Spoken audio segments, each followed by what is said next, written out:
আমার পেছনে কিছু লোভনীয় খাবারের ছবি দেখতে পাচ্ছ। ফার্স্টেই আছে বিরিয়ানি, এরপরে খুব ঝাল ঝাল করে গরুর মাংস, অ্যান্ড সবশেষে আছে ফুচকা।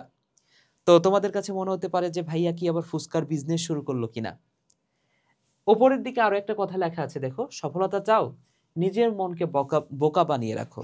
তো তোমার কাছে প্রশ্ন হবে যে ভাই, সফলতা তো চাই, কিন্তু নিজের মনকে বোকা বানায় রাখবো কেন? আমি তো চালাক, আমি তো চালাক বানায় রাখতে হবে আমার মনকে, তাইলে না সফলতা আসবে।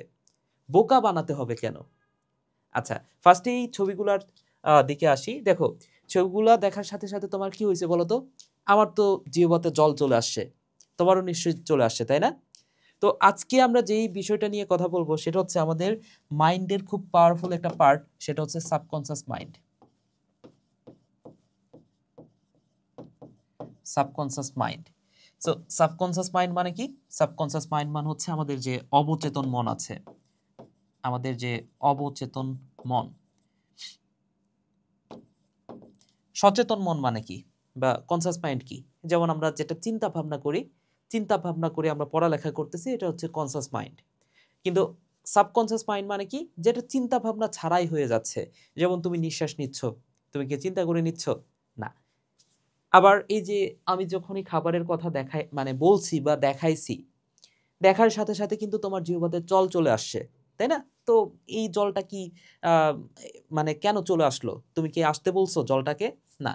তো সাবকনসিয়াস মাইন্ড হচ্ছে তোমার অবচেতন মন। তোমার অজান্তেই অনেক কাজ হয়ে যাচ্ছে তোমার দেহের মধ্যে, এটা হচ্ছে অবচেতন মন দ্বারা নিয়ন্ত্রিত হচ্ছে।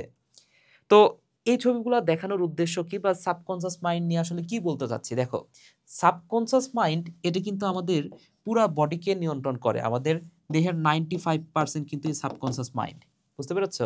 আর কনসাস মাইন্ড হচ্ছে মাত্র 5%। তাহলে বলো তো, আমাদের বডিকে কন্ট্রোল করতেছে কে? নিশ্চয় সাবকনসিয়াস মাইন্ড। তুমি চিন্তা ভাবনা করে, তোমার কাছে মনে হতে পারে যে ভাই চিন্তা ভাবনা করে তো সব করি আমি, কিন্তু চিন্তা ভাবনা করে তুমি মাত্র 5% করো, কিন্তু বাকি 95% কিন্তু এই সাবকনসিয়াস মাইন্ডের মধ্যে আছে। অর্থাৎ তুমি সাবকনসিয়াস মাইন্ডের দাস, এই কথাটা আমি বলতে পারি যে সাবকনসিয়াস মাইন্ডের দাস হচ্ছে তুমি। কিন্তু অসুবিধাটা কোথায় জানো? অসুবিধা হচ্ছে এই যে সাবকনসিয়াস মাইন্ড, সে আসলে বাস্তব বা রিয়াল আনরিয়াল এই বিষয়গুলো বোঝে না, মানে বাস্তব আর অবাস্তব বিষয়টা বোঝে না। কি কেন বোঝে না বা কিভাবে বোঝে না? যেমন এই যে তোমাকে যখন আমি বিরিয়ানি দেখাইছি, বিরিয়ানি দেখার সাথে সাথে তোমার মুখে যে জল চলে আসছে, আমি কি তোমার সামনে বিরিয়ানি নিয়ে গেছি? আমি তো জাস্ট চিত্রটা দেখাইলাম, তোমার সামনে তো বিরিয়ানি যায় নাই রে ভাই। তাইলে তোমার মুখে জল কেন আসলো?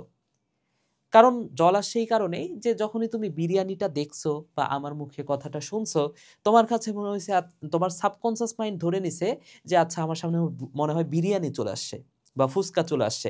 এই কারণে তোমার সাবকনসিয়াস মাইন্ড যে কাজটা করছে, তোমার হচ্ছে এই যে লালাক্ষরণটা শুরু করে দিছে। বুঝছো? তুমি যখনই কোনো একটা খাবারের নাম শুনবা, সাথে সাথে কিন্তু সাবকনসিয়াস মাইন্ড ধরে নিবে যে খাবারটা মনে হয় তোমার সামনে চলে আসছে। তার মানে কি? সাবকনসিয়াস মাইন্ড সে কিন্তু রিয়াল বিষয় কোনটা আর আনরিয়াল কোনটা এটা কিন্তু বুঝতেছে না। বুঝতে পেরেছো? এখন এটাকে যদি আমি একটু পড়ালেখার সাথে রিলেট করি, দেখো, তোমরা অনেক সময় বলো যে আমার পড়তে ভালো লাগে না। অনেকে বলো যে ভাই কত পড়বো, হ্যাঁ পড়তে পড়তে তো হয়রান হয়ে যাচ্ছি, বা বায়োলজি ভাল লাগতেছে না, ম্যাথ ভাল লাগতেছে না, ফিজিক্স পারতেছি না, কেমিস্ট্রি বিক্রিয়াগুলো বুঝি না, বিক্রিয়া লিখতে পারি না। এই যে মুখে মুখে যে অনেক কথা বলতেছো, এটা তোমার নিজের ক্ষতি তুমি নিজে করতেছো। কিভাবে জানো? তুমি হচ্ছে এই যে বারবার মুখে বলতেছো, এটা তো তোমার সাবকনসিয়াস মাইন্ড শুনতেছে, তাই না? তোমার সাবকনসিয়াস মাইন্ড যেটা ধরে নিচ্ছে, তুমি যখন বলতেছো যে ভাই আমার তো ম্যাথ ভাল লাগতেছে না, এত ম্যাথ কিভাবে করব, সূত্র কিভাবে মনে রাখবো, সূত্র কিভাবে অ্যাপ্লাই করব, তোমার সাবকনসিয়াস মাইন্ড ধরে নিচ্ছে যে তুমি তো ম্যাথ পারো না। তুমি যখন বলতেছো যে ভাই বিক্রিয়া কঠিন লাগে, তোমার সাবকনসিয়াস মাইন্ড ধরে নিচ্ছে যে ভাই আমি তো বিক্রিয়া পারবো না, আমার দিয়ে বিক্রিয়া হবে না। তুমি যখন বলতেছো বায়োলজি ভাই মুখস্থ বিদ্যা, এত মুখস্থ করবো কেমনে, তুমি জিন্দেগিতেও মুখস্থ করতে পারবা না। কারণ তুমি সাবকনসিয়াস মাইন্ডকে এতদিন ধরে এটাই বুঝে আসছো যে তুমি আসলে মুখস্থ বিদ্যায় পারদর্শী না, তোমার মুখস্থ বিদ্যা চরম লেভেলের ফালতু। তো সাবকনসিয়াস মাইন্ড এটাই ধরে নিয়ে বসে আছে। সাবকনসিয়াস মাইন্ড কখনোই ওই বিষয়টার পেছনে এনার্জি খরচ করবে না যে বিষয়টা তুমি পারো না। বুঝতে পেরেছো? তো তুমি এতদিন ধরে বুঝাই আসছো তোমার সাবকনসিয়াস মাইন্ডকে যে ভাই আমি তো পারি না। তাহলে তোমার সাবকনসিয়াস মাইন্ড কিভাবে ওই বিষয়টাতে এনার্জি খরচ করবে বলো? করবে না তো। এই কারণেই বলতেছি যে তোমার সাবকন্সিয়াস মাইন্ডকে এখন থেকে এটা বোঝাও যে আমি সবকিছু পারি। তাহলে তো সমস্যা সলভ, তাই না? এতদিন ধরে তুমি এটা বুঝে আসছো যে আমি কোনো কিছু পারি না। আমি লুজার। আমাকে দ্বারা কিচ্ছু হবে না।